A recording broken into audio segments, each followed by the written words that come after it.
History's greatest secrets were never written down. For thousands of years, before a single word was etched into clay or papyrus, our ancestors mastered ingenious methods to preserve their most vital knowledge. This is the world of hidden protocols, the sophisticated systems used for knowledge transmission before the written word.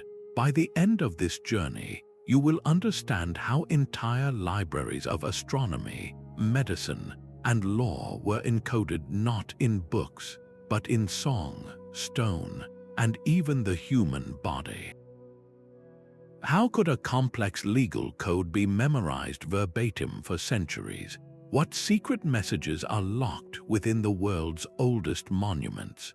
We are about to uncover the lost operating system of human civilization.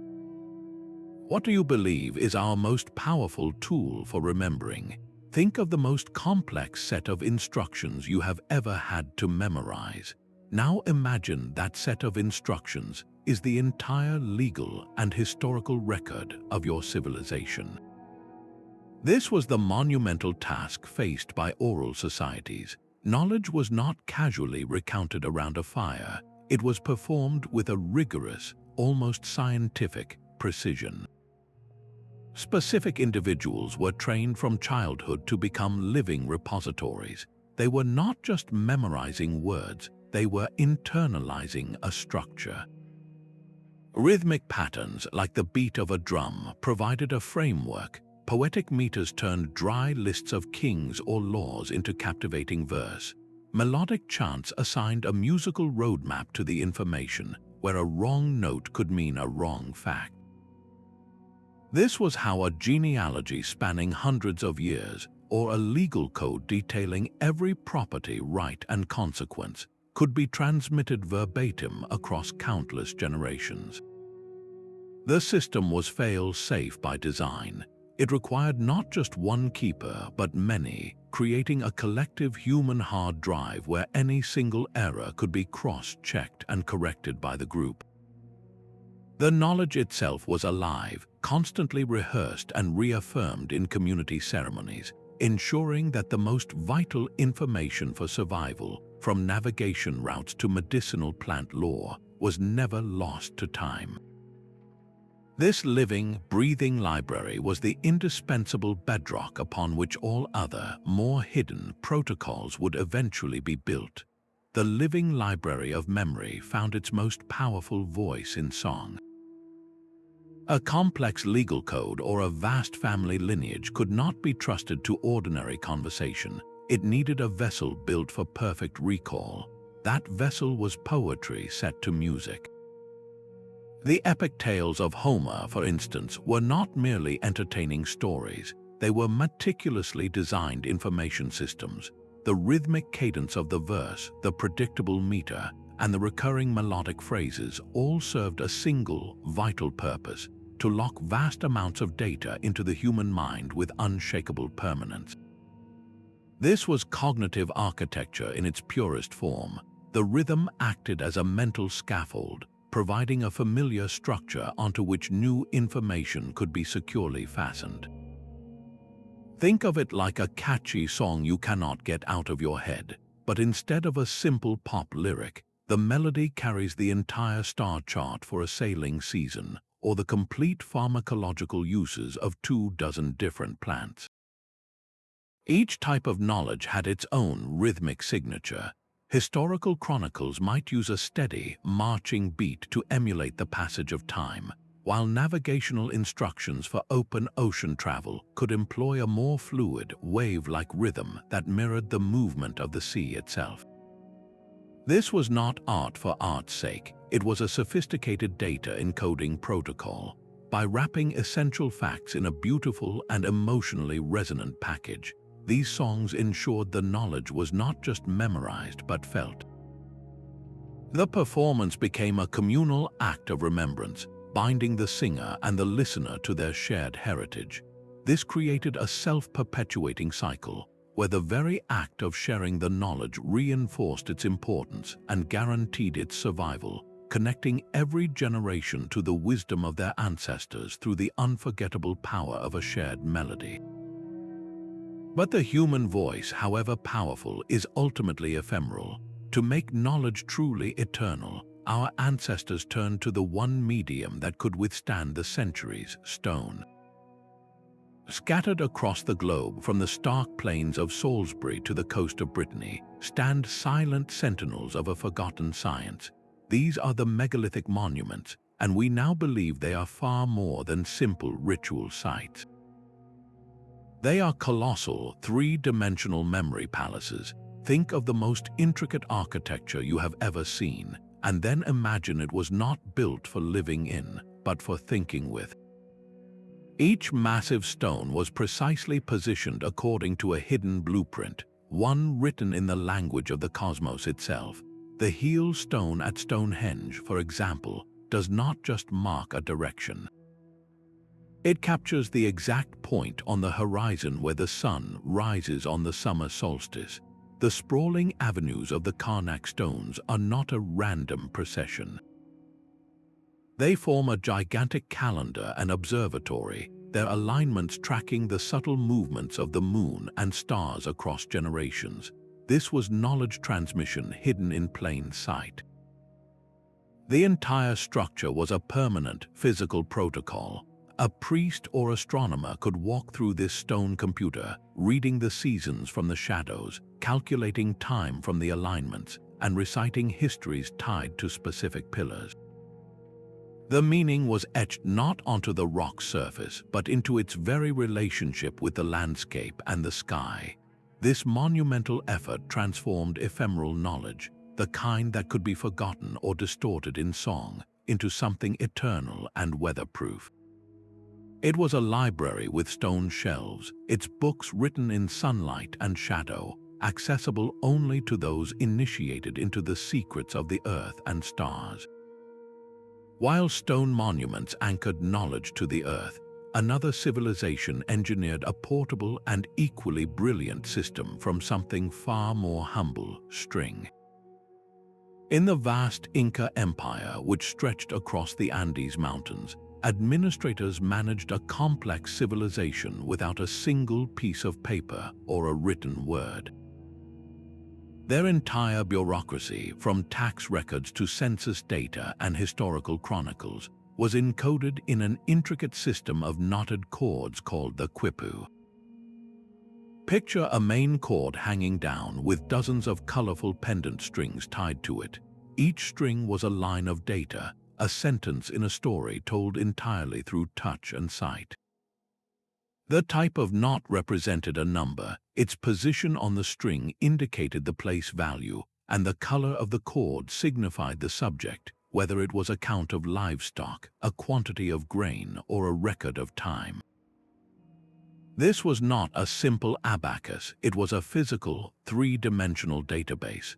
A single quipu could contain thousands of data points, a complete ledger for a province or the entire genealogy of a ruling family. Specialized interpreters, known as quipukamayaks, were the living software for this hardware. They were trained from youth to read and create these knotted texts, able to run their fingers along the strings and recite the information stored within. But the true mystery deepens with the possibility that quipus were more than just accounting tools.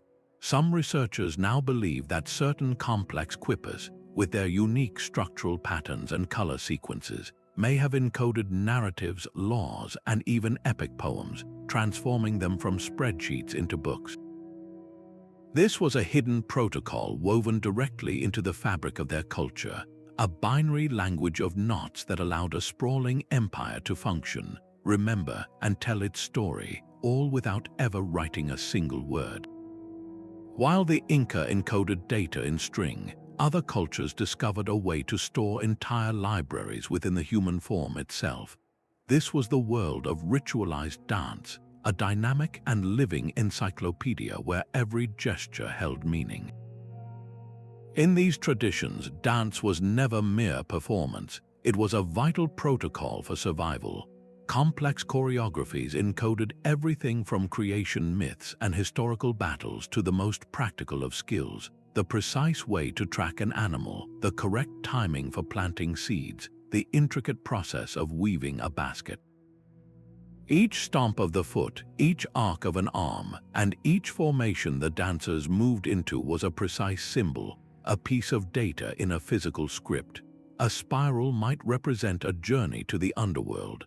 A sudden, sharp movement could depict the strike of a hunter's spear, and a pattern of steps might map out the constellations in the night sky. This knowledge was performed during sacred ceremonies, which served a dual purpose. The ritual reinforced the sacred nature of the information, ensuring it was treated with the utmost respect and transmitted with absolute accuracy. It also transformed learning from a passive act of listening into a communal, physical experience. You did not just hear the story of the Great Flood, you became the rising water, the struggling swimmer, and the final reaching of safe ground. Your muscles memorized the narrative, your breath synchronized with the rhythm of the past. This embodied knowledge created a profound, unbreakable connection to the information. It was a protocol where the steps themselves told a story that words alone could never fully capture, ensuring that a community's identity and its most essential wisdom were literally carried in the bones and blood of its people. These architectural blueprints were not just designs for shelter, they were three-dimensional textbooks. The very stones of ancient temples and the soaring vaults of Gothic cathedrals whisper a silent lesson in cosmic order. Their builders employed a hidden language of sacred geometry, embedding mathematical truths like pi and the golden ratio directly into the proportions of their creations. To walk through such a structure was to receive an education in the fundamental laws of the universe. An initiate would not learn about the golden ratio from a dusty scroll. They would experience it by measuring the relationship between a room's length and width, or by observing how the spiral of a staircase perfectly mirrors the growth pattern of a nautilus shell. The Great Pyramid of Giza is a colossal example. Its base perimeter divided by its height yields a startlingly accurate approximation of 2 times pi. This was not a coincidence, it was a deliberate encoding of advanced knowledge into a form that would endure for millennia. The building itself became the instructor, its immutable dimensions teaching principles of harmony, balance, and celestial mechanics. This visual protocol transformed abstract concepts into tangible, physical reality. A student could grasp the principles of sacred geometry not through theory, but by seeing it, touching it, and walking its perfect lines. This method ensured that the most profound secrets of mathematics and cosmology were preserved not on fragile parchment, but in the enduring stone and mortar of humanity's greatest monuments, waiting for a future generation to rediscover their measure and meaning. This profound knowledge was never meant for the marketplace or the casual ear. In cultures across the globe, the most potent understandings of the cosmos and the human spirit were deemed far too dangerous for public display. They were protected by the ultimate access control, a hidden protocol of initiation and secrecy. To learn the deepest truths, you had to prove yourself worthy. Secret societies and mystery schools, like the famed Eleusinian mysteries of ancient Greece, did not publish their teachings. Instead, they orchestrated profound, multi-stage experiences. An initiate would not be told a secret, they would be led through a powerful ritual, a dramatic performance, or a physical ordeal that embodied the lesson itself. This was knowledge transmitted not through lecture but through lived experience. The wisdom about life, death, and rebirth was not explained. It was felt in the darkness of a sacred cave or witnessed in a symbolic descent into the underworld. This system of graded revelation ensured that understanding was earned, not simply handed over. A novice would receive only the most basic teachings. Deeper insights were unlocked only after they had demonstrated the maturity, discretion, and intellectual capacity to handle them responsibly. This created an unbroken chain of qualified keepers, from master to carefully chosen apprentice. Shamanic traditions operated on the same principle, where an apprentice healer would learn the properties of powerful medicinal plants not from a list, but through direct, guided experience in the forest, often accompanied by visions and dreams. This hidden protocol was a perfect filter. It prevented sacred knowledge from being diluted, commercialized, or worse, weaponized by the unready. The wisdom remained potent and pure, flowing only through those who had proven they could carry its weight and honor its purpose, ensuring that the most powerful keys to understanding reality were kept safe for centuries. The power of a secret society was its exclusivity, but the strength of a civilization often lay in its designated rememberers. In the royal courts of West Africa, a griot held a position of immense influence, not through wealth or weapons, but through the sheer weight of memory he carried. This was not a casual storyteller, he was a living, breathing archive, a human hard drive who had undergone decades of rigorous training. His mind held the entire historical record of his people, the complete genealogies of every noble family, and the intricate details of the legal code. One single person was the sole repository for centuries of accumulated wisdom. His role was a formalized protocol, a sacred duty passed from master to apprentice. He did not simply recite facts, he performed them, transforming dry lists of kings and battles into captivating epic poems set to the rhythm of a harp. At a coronation, his song would legitimize the new ruler by tracing an unbroken lineage back through time. At a tribal gathering, his recitation of ancient laws would settle a complex land dispute. The griot made the data engaging and unforgettable, weaving the threads of history, law, and identity into a single, unbreakable tapestry. He was the custodian of collective memory, and his performance at every important communal event was the protocol that ensured the culture's very essence was transmitted with accuracy and passion to the next generation. Across the sea, in the Celtic world, the bard fulfilled an almost identical role. He was the guardian of his people's honor, their history, and their heroes. His songs were the glue that held the clan together, reminding them of who they were and where they came from. For both the griot and the bard, knowledge was not just their power, it was their profound responsibility.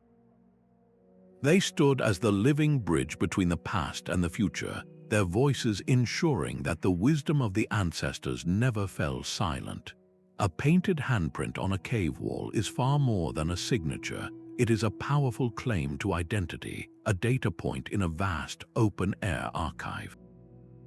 Across continents and millennia, our ancestors transformed stone canvases into durable hard drives, using ochre and charcoal to store the most vital information for their survival.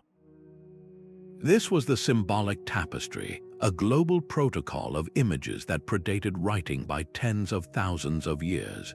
The spiral carved into a canyon wall might not just be a pretty shape, it could chart the complex path of a migrating herd, its loops corresponding to seasonal resting grounds and water sources.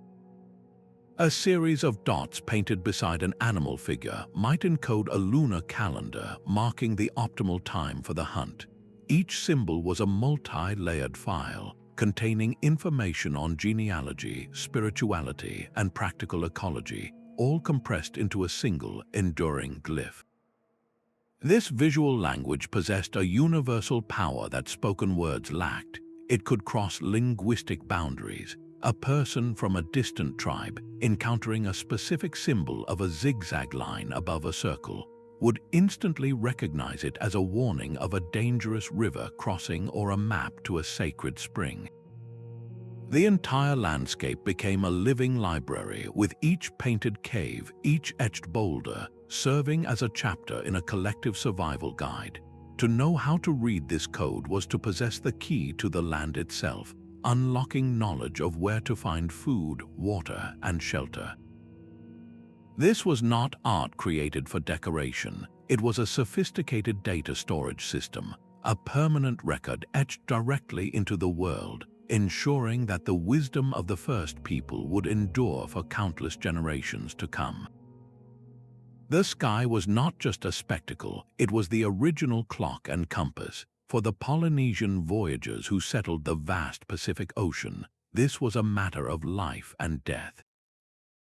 They embarked on journeys across thousands of miles of open water with no landmarks to guide them, relying instead on a mental map of the stars that was passed down through generations. They did not navigate by reading a single star, but by observing the star paths, the precise points on the horizon where specific constellations would rise and set. The sky was a giant, rotating dome, and they knew its every movement. A master navigator would lie in the hull of his canoe, feeling the swell of the ocean, tasting the salinity of the air, and constantly updating his position by reading this celestial chart. The knowledge was so precise that they could detect subtle changes in the ocean currents caused by distant, unseen islands. This was not guesswork, it was a rigorous science of memory, encoded not in books but in chants and stories. The constellation of Orion might be remembered as a great fisherman, his belt pointing the way to a specific island group. The myth was the vessel, and the astronomical data was its precious cargo. This celestial protocol enabled one of the greatest feats of exploration in human history, all guided by a map written in starlight. On land, this same sky watching gave rise to the first calendars. The great stone circles of Europe, the sun daggers of the American Southwest, and the precise alignments of Egyptian temples all served as permanent observatories. They transformed the abstract passage of time into a physical, observable event. A shaft of sunlight would pierce a dark chamber only on the winter solstice, marking the year's rebirth. The rising of the star Sirius just before dawn signaled the imminent flooding of the Nile, the lifeblood of Egypt.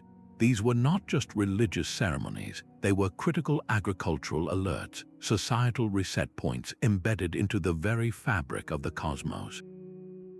The movement of the heavens dictated when to plant, when to harvest, and when to hold the most important festivals. This shared rhythm, this universal protocol written in the sky, synchronized entire civilizations, turning the chaotic flow of days and seasons into an orderly, predictable dance. The sky was the one book everyone could read, and its lessons built the world. This intricate knowledge of the healing arts was a living library of life and death. The shaman or village healer carried a complete pharmacopoeia in their mind, a vast mental database of every root, leaf, and bark that could cure a fever, close a wound, or ease a troubled spirit. They knew that the power of a plant was not just in its chemical properties, but in the precise moment it was harvested, the phase of the moon, the prayer spoken over it, and the song sung during its preparation. This entire complex process was not written in a manual. It was encoded into the very fabric of culture through ritual and rhyme. A lengthy, melodic chant might detail the 20 steps to prepare a potent poultice, where forgetting a single verse could mean the difference between a healing remedy and a toxic substance. The story of the trickster god who discovered the willow bark's power to reduce pain was not merely a myth. It was the most effective way to remember that specific tree's medicinal use for generations. An apprentice learned by immersion, by walking with the master through the forest, feeling the texture of the leaves, smelling the crushed stems, and listening to the old songs that named each plant and its purpose. This was holistic knowledge transmission at its most profound. The healer did not just memorize a list of symptoms and cures. They understood the spiritual relationship between the patient, the illness, and the natural world. Their memory was a sacred trust, a protocol that wove together empirical observation, spiritual belief, and practical skill into a single, unbreakable thread, ensuring that the community's most vital asset, its health, was protected by the most sophisticated system imaginable, the human mind perfectly trained. The human mind is a natural cartographer, instinctively mapping the world in vivid detail. Long before any external hard drives of song or stone, our ancestors discovered how to turn this innate skill into a powerful internal technology, the memory palace. Known to scholars as the method of loci, this was a conscious and systematic hacking of the brain's own wiring. The principle was deceptively simple. You would take a building or a path you knew intimately, perhaps your own home or a daily walk through the city, and you would populate this mental landscape with striking, often bizarre, images. Each image was a symbolic container for a piece of information you needed to recall. An orator in ancient Rome preparing to deliver a 3-hour speech would not try to memorize the text word for word. Instead, he would walk through the rooms of his memory palace. In the entrance hall, he might picture a giant talking scroll to represent his introduction. In the dining room, a wolf wearing a toga could symbolize his argument about a political rival. The more unusual and sensory the image, the more firmly it would stick. This was not mere daydreaming, it was a rigorous cognitive protocol. The brain's spatial memory, which evolved to remember locations for survival, is exceptionally powerful and durable. By linking abstract concepts like legal arguments or philosophical tenets to specific locations in a familiar mental space, the information gained a tangible, almost physical presence.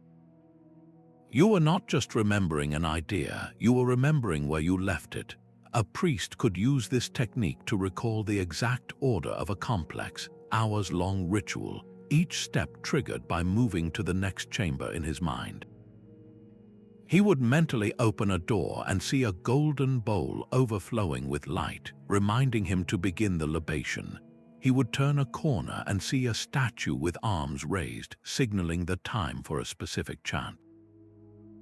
This internal architecture transformed the chaos of raw data into an organized, navigable library. It was a hidden software for the mind, a peak of pre-literate cognitive technology that allowed a single person to carry a staggering volume of information, perfectly ordered and instantly retrievable, all within the silent, boundless palace of their own imagination. A hero's quest for immortality can also be a profound lesson on the limits of human power. The Epic of Gilgamesh, one of humanity's oldest stories, is not merely a tale of adventure. It is a layered protocol embedding essential knowledge about governance, friendship, and the natural world. The narrative itself becomes the delivery system. Gilgamesh's journey to the cedar forest encodes information about distant geography and the types of timber valuable for construction.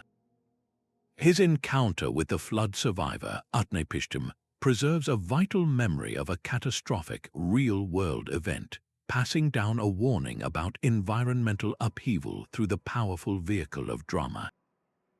This method transformed abstract principles into unforgettable truths. A listener would not be told to avoid arrogance, they would feel the despair of a proud king humbled by loss. The story made the lesson visceral and permanent. On the other side of the world, Aboriginal Dreamtime stories function with the same encoded precision. The journeys of ancestral beings across the land are not just spiritual maps, they are intricate databases of survival information. A story about the rainbow serpent carving out a riverbed also specifies the location of permanent waterholes. A tale of the emu ancestor identifies which plants are in season and where to find them. Every cliff, every water source, every animal behavior is explained within a narrative framework, weaving together cosmology, law, and ecology into a single, coherent whole. This mythological code ensured that the most critical data for survival was never stored in a dusty archive, but was instead sung, performed, and celebrated. It made the act of remembering a communal joy, binding the people to their land and their history through the irresistible power of a well-told story. The land itself became a living storybook, and to know the myths was to possess the key to reading it. This was perhaps the most elegant protocol of all, where wisdom was not taught, but willingly absorbed through the magic of narrative, ensuring that knowledge lived not as a chore, but as the very heartbeat of the culture. A master blacksmith did not learn his art from a list of instructions. The true knowledge lived in the swing of the hammer, a rhythm passed from his teacher's arm to his own through years of relentless practice. This was the tactile lexicon, a language of skill spoken not with words, but with the hands and the body. The precise angle of a chisel, the exact moment when molten glass was ready to be blown, the subtle tension on a loom that created a perfect weave, these were the unwritten protocols of craftsmanship. The master rarely explained the physics of why a certain hammer blow strengthened the metal. He simply demonstrated the motion, correcting the apprentice's posture by touch until the student's own muscles understood the truth.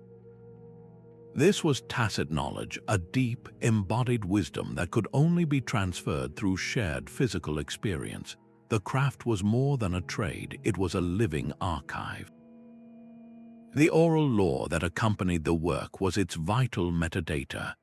A potter would teach his apprentice not only how to shape the clay, but also the song to sing while gathering it from a sacred riverbank, the story of the earth spirit who gave the clay its color, and the ritual words to be spoken before the first fire was lit in the kiln. The finished object, a sword that would not break or a pot that held water for a lifetime, was the ultimate proof of this successful transmission. It was a testament to a chain of knowledge that flowed directly from one generation's fingertips to the next, a perfect, wordless protocol forged in fire and fixed in form.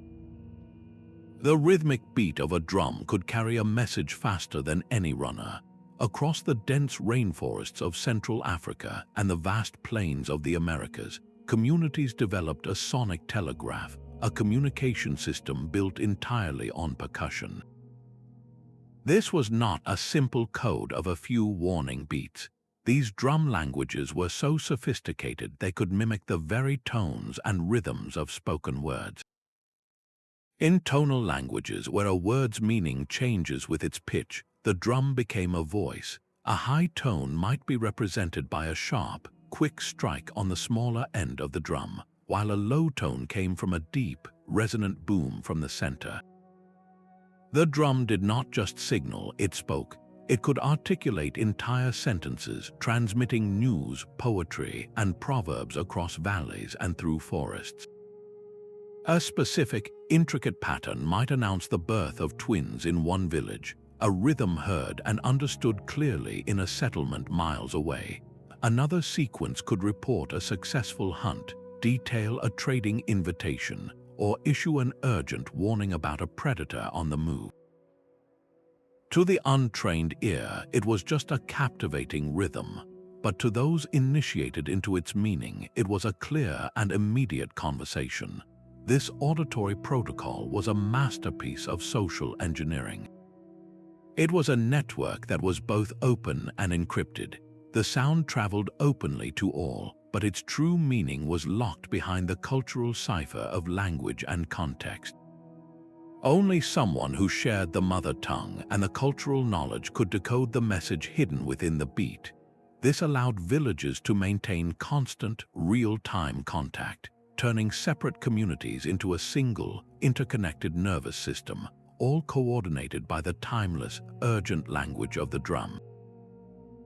The entire Australian continent became a musical score. Indigenous Australians perfected a protocol so seamless that to sing the land was to walk it. These are the Songlines, vast epic poems that chart every waterhole, mountain, and desert track across thousands of miles. A single songline is a sequence of verses, each one a detailed audio map for a specific stretch of country. The rhythm of the song matches the rhythm of walking. The lyrics name every rock and tree, every turn in the path, every hidden spring. But this is far more than a navigational aid. Each landmark is not just a physical feature, it is a chapter in the creation story. A particular rock formation might be the resting place of an ancestral creator being. A river bend might mark where the rainbow serpent changed course. To sing the verse is to both locate yourself geographically and recite the sacred history that formed that very spot. Navigation, law, and spirituality become one inseparable act. A traveler who knew the songs could journey across the entire continent, through territory they had never seen, guided solely by the melody. They would sing the verse for one area, and as the landscape changed, the next verse would rise from memory, perfectly describing the new terrain ahead. This protocol transformed the world into a sacred, sung text. The land was alive with meaning, and every journey was a ritual of remembrance, a way of keeping the world itself alive through the power of the human voice. How do you map a continent without a single piece of paper? You compose an epic song so long and so precise that its melodies become the roads and its rhythms become the very heartbeat of the earth. These enigmatic glyphs are the ghostly ancestors of our modern alphabet. Etched onto clay tablets and animal bones, you can find collections of symbols like the Inca markings of Neolithic Europe or the Jiahu symbols from ancient China. These were not writing as we know it. They could not express a complete sentence or capture the flow of human speech. Instead, they were a powerful transitional protocol, a bridge between the world of pure sound and the world of visible text. A single symbol might stand for a concept like grain, a number like 10, or the name of a specific clan leader. Their power was not in standalone meaning, but in their ability to trigger a much larger body of knowledge stored securely in the oral tradition. Think of them as the ultimate memory aid, a visual shorthand for a trained mind. A priest or merchant would look at a tablet marked with a circle, a wavy line, and a series of dots, and this simple combination would unlock a complex memory. It might remind him of a specific trade agreement involving 20 jars of oil, a story he knew by heart from years of recitation. The glyphs themselves were inert, almost like a password. Their true meaning came alive only when combined with the living, breathing explanation of the person who held the key. This made Proto-Writing a deeply personal and context-dependent system. The same symbol could mean one thing in the hands of a farmer and something entirely different in the hands of a potter. It was a half-hidden form of communication where the real message remained locked in the mind of the initiated, and the marks were merely the tangible hooks on which vast, unwritten knowledge could be hung. This was humanity's first bold step toward externalizing memory, creating a durable, physical anchor for the ephemeral world of spoken thought, setting the stage for the revolutionary leap that would soon follow. A chief's power was measured not by what he kept but by what he gave away. In the great cedar longhouses of the Pacific Northwest, an extraordinary protocol turned generosity into a competitive sport and a public audit of memory. This was the potlatch, a ceremonial feast where a leader would distribute immense wealth, from finely woven blankets to carved copper plaques of incredible value. Yet the true currency exchanged was not material, it was knowledge. The giving of gifts was accompanied by an equally lavish display of cultural inheritance. The chief and his retinue would rise to perform songs that traced the lineage of their clan back to mythical times. They would dance the stories of their ancestral encounters with the spirit world and deliver eloquent speeches that detailed their historical claims to specific fishing grounds and hunting territories. Every gesture, every verse was a public filing of a legal deed. This created a brilliant, self-policing system. Rival chiefs and elders from invited tribes were not passive guests. they were critical witnesses. Their role was to listen intently, scrutinizing every performance for any error, any gap in the genealogy, any flaw in the historical narrative. A mistake in recitation could invalidate a territorial claim as surely as a lost battle. The potlatch transformed social ambition into the engine of cultural preservation. To compete for prestige, a chief had to prove, publicly and performatively, that he was the flawless custodian of his people's entire archive. He had to demonstrate a command of history so complete that it could withstand the intense scrutiny of his peers. This protocol ensured that the most vital information for the tribe's identity and survival, its laws, its history, its very right to the land, was not stored in a silent vault, but was regularly rehearsed, performed, and validated in the most high-stakes environment imaginable. The community's memory was continually tested and strengthened under the pressure of competition, making the potlatch a living, breathing, and unbreakable chain of custody for an entire civilization's wisdom. A shaman's drumbeat is a key turning in a lock. Across the Siberian tundra, the Amazon rainforest, and the Australian outback, a universal protocol for knowledge retrieval relied on a profound shift in human perception. The shaman did not merely recite old songs, he embarked on a journey to acquire new information, venturing into non-ordinary realities to consult directly with the sources of wisdom. This was not a metaphor, it was a rigorous, experiential technology of the mind. Through rhythmic drumming, focused intention, or the careful use of sacred plant teachers, the shaman would enter an altered state, a bridge between worlds. In this liminal space, he might dialogue with animal spirits to learn the migration patterns of the caribou, or receive from a plant the exact formula for a new medicine.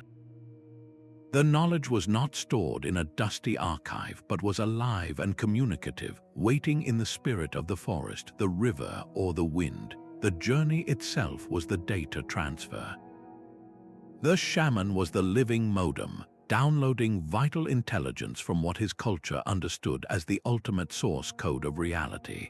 When he returned, his responsibility was to translate this raw, often chaotic, spiritual encounter into a form his people could use. The vision of a giant eagle became a new hunting strategy. The song given by a vine spirit became the precise incantation for healing a fever. This protocol made the shaman a vital innovator and problem solver. He did not just preserve old knowledge, he constantly updated the community's survival software with direct reports from the frontier of the unseen.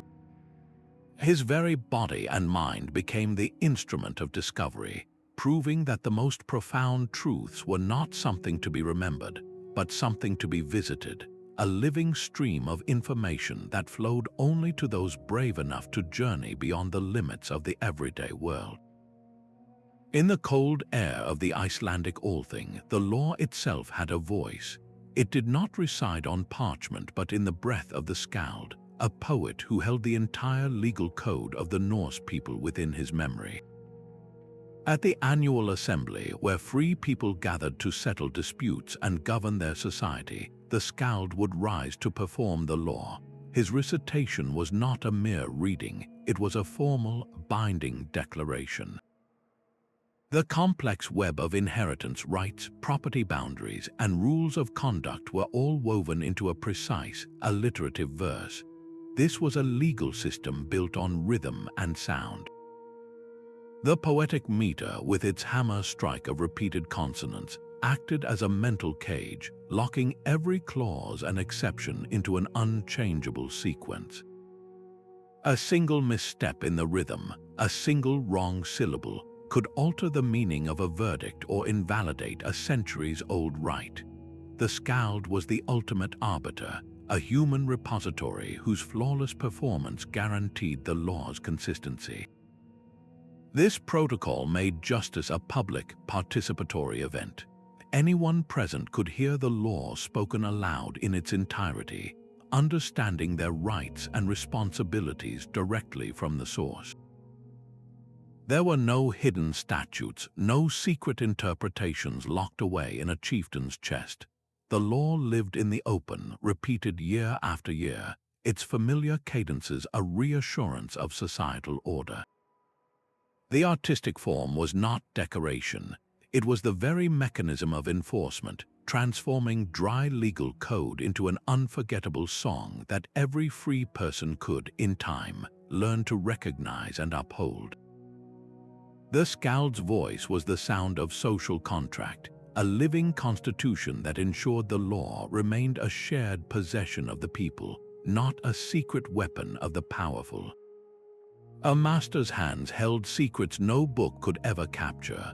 The subtle flick of the wrist that gave a sword its perfect balance, the exact pressure of a thumb that shaped molten glass without shattering it, the intuitive sense for when a kiln's fire had reached its peak temperature. This was the realm of tacit knowledge.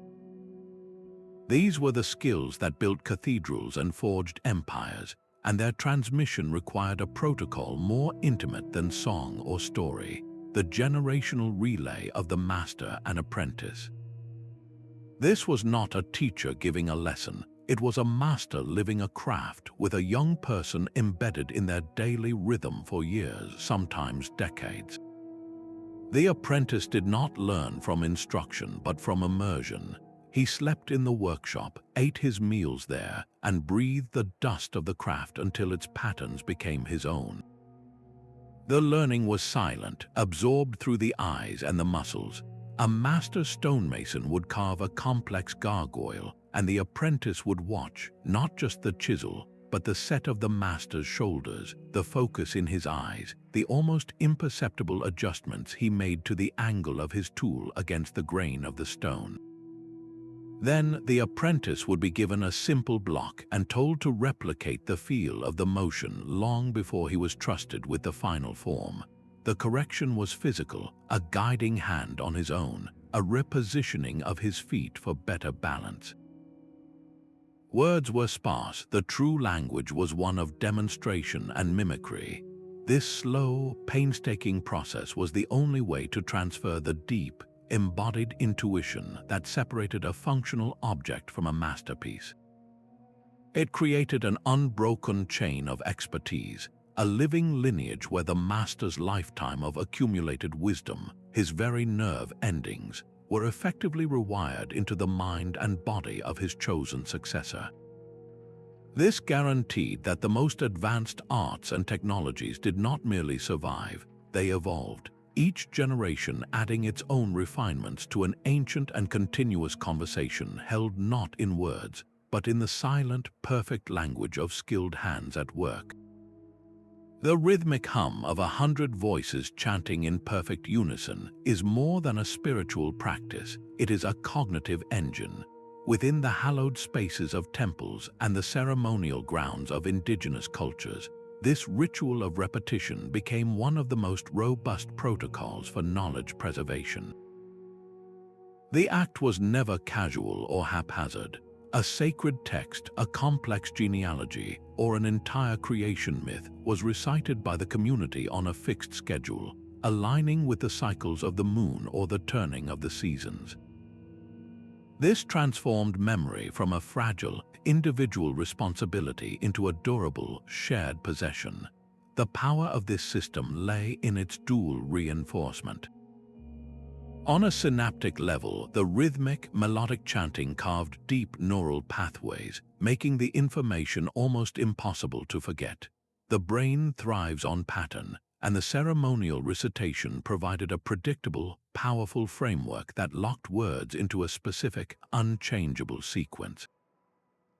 But perhaps more importantly, the protocol worked on a social level.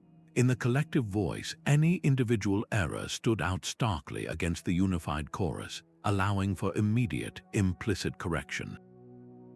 The entire group became a living error-checking mechanism, ensuring the text was passed down with near-perfect fidelity. This practice also wove a powerful emotional tapestry around the knowledge itself. The words of a creation story were not just facts to be remembered. They were sensations to be felt, the vibration of the chant resonating in the chest, the scent of incense in the air, the sight of community elders with closed eyes in deep concentration. This created a profound, multi-sensory anchor, binding the information to a sense of identity, belonging, and the sacred. The knowledge became inseparable from the ritual, and the ritual became inseparable from the culture itself. This emotional weight made the information precious, something to be protected and cherished, ensuring its survival not just in the mind, but in the very heart of the people, generation after generation. The labyrinth's winding path was a riddle you walked with your own 2 feet. Etched into cathedral floors and carved into remote hillsides, this ancient symbol was never meant to be a puzzle to solve, but a journey to experience. Its single, non-branching route to a center and back again formed a complete protocol for transformation, a physical meditation where every step was a lesson. To walk the labyrinth was to enact a powerful metaphor for the search for wisdom itself. The long, circuitous path inward demanded patience, forcing a slowing of pace and a quieting of the mind. Reaching the center was not a final victory, but a moment of profound stillness, a symbolic encounter with the hidden knowledge or core of the self. Then came the equally important return journey, the integration of that insight as you walked back out into the everyday world. This structured geometry guided the walker through a precise inner experience, teaching that true understanding is not a destination to be captured, but a cycle of introspection and return. The labyrinth was a hidden curriculum written in stone and earth, a silent teacher that used the body to educate the soul, proving that the most direct path to enlightenment is sometimes the longest and most winding one. The very stones of ancient temples could listen and respond. Recent discoveries within the buried mound of Newgrange in Ireland and the underground labyrinth of the Hypogeum in Malta reveal a startling truth. Their builders were not just master stonemasons, but acoustic engineers. They sculpted chambers and passages to manipulate sound itself, creating spaces where a whisper at one end could be heard with perfect clarity at the other, or where a single voice could generate a cascade of echoes that seemed to come from every direction at once. This was not an architectural accident, it was a deliberate design, a hidden protocol where the architecture itself became an instrument. In these resonant spaces, ritual was transformed. A shaman's chant, amplified and distorted by the stone, would no longer sound human. It would become a voice of the earth, a low-frequency rumble that vibrated in the chest of every participant. Specific resonant frequencies, now measurable by modern scientists, could literally alter brainwave patterns, guiding listeners into trance-like states ideal for receiving sacred teachings. The knowledge being transmitted was not just in the words of the chant, but in the entire, overwhelming sensory experience. The cold stone underfoot, the profound darkness, the disorienting echo that made it impossible to tell if the sound was coming from inside you or from the spirit of the rock, all of it worked in concert. This was learning through visceral, unforgettable encounter. The space guaranteed that the lesson was not merely understood, but felt in the very bones, creating a memory so powerful and emotionally charged that it could never be forgotten. This acoustic protocol turned physics into a teacher, using the hidden power of sound to etch wisdom directly onto the human soul. These colossal earthworks are the ultimate expression of a culture's desire to etch its identity directly into the planet. A single figure, like the Uffington white horse galloping across an English hillside, is not a small sketch. It is a monumental sculpture over 300 feet long, its form held fast by trenches filled with crushed white chalk. To stand on the ground before it is to see only a bewildering groove in the grass, but from the perspective of the sky, the full, majestic figure emerges. This shift in scale hints at their purpose. These were messages intended for a higher perspective, whether that of the gods, the ancestors, or the celestial bodies they so carefully tracked. The Great Serpent Mound in Ohio coils for nearly a quarter of a mile, its undulating body and tightly coiled tail aligning with the solstice sunsets and the moon's extreme rising points. It was not just an image of a serpent, it was a functioning astronomical calendar and a sacred map of cosmic forces, rendered in earth and stone. The creation of such a permanent protocol demanded more than just artistic vision. It required an entire community working in concert for generations, transferring precise geometric and astronomical knowledge from elders to the young through demonstration and oral command. Every aligned mound, every perfectly curved earthwork, was a testament to a shared understanding of mathematics and the heavens, an understanding so vital that the only medium worthy of containing it was the living land itself.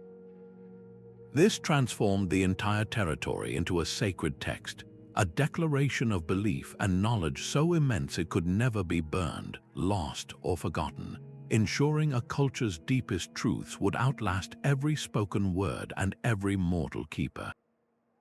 From the rhythmic chants of oral poets to the silent language of standing stones, we have journeyed through the hidden protocols of a world before ink and parchment. These were not the crude methods of a primitive mind, but the sophisticated, elegant systems of a human intellect operating at its creative peak.